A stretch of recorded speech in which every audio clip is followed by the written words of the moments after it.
నమస్కారం, మీ విజయ్ కుమార్ గంట. నిన్న ఇవాళ శ్వేతపత్రాలు విడుదల చేసేటువంటి సందర్భంలో సీఎం చంద్రబాబు నాయుడు గారు ఒక విషయాన్ని స్పష్టం చేశారు.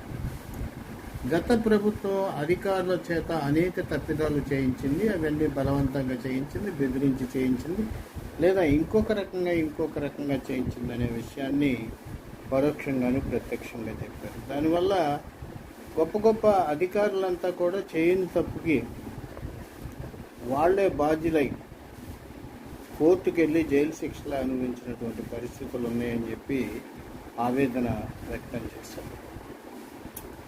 ఇది ఒక మంచి సుపరిణామం. పూర్తిగా ఏంటంటే అధికారులే దొంగలు, నేరస్తులు అనేది కాకుండా కొంతమంది అధికారులు ఆయా సందర్భాల్లో ఈ ఎండక గొడుగు అన్నట్టు వ్యవహరించింది నా సంగతి నిజమే.